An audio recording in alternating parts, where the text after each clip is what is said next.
This video is brought to you by Landerize.com. Create highly optimized landing pages in minutes. Get your 14-day free trial in the description below this video. Alright, so now we're going to talk about selected and premium targets. So Zeropark offers you the selected and premium targets feature based on the dedicated algorithm that selects the best and top performing targets for your campaigns.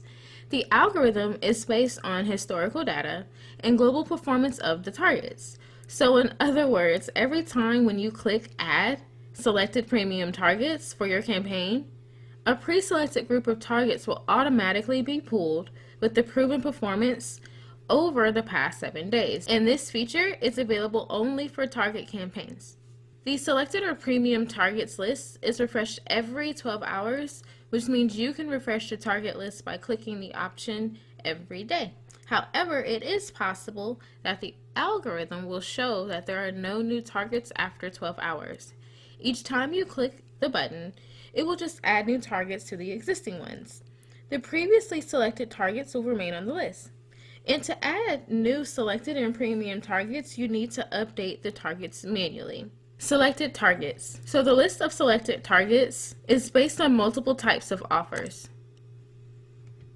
However, you should always take into account that although selected targets give you a better chance of getting a conversion, still the overall performance is up to your campaign. And moreover, the list of targets will be only available for a limited number of countries with bigger volume and proven performance. So now premium targets. If you're looking for volume for your campaign, you can also add premium targets.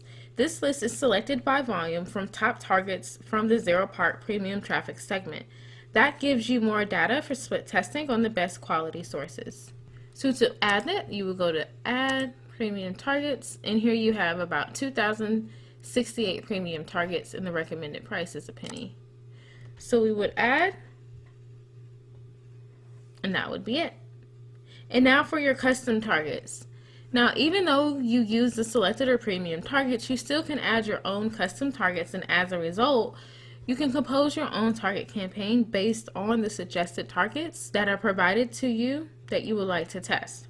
You also want to keep in mind that the custom target limit for your campaign is set to 15. If you want to increase your target limit, you're going to have to ask the customer success team or write directly to your account manager. So if you track your conversions on Zeropark, you can combine your selected or premium target campaign with the rule-based optimization functionality. So for more information, you're going to have to refer to the rule-based optimization guide in order to check out how to set up the rules properly.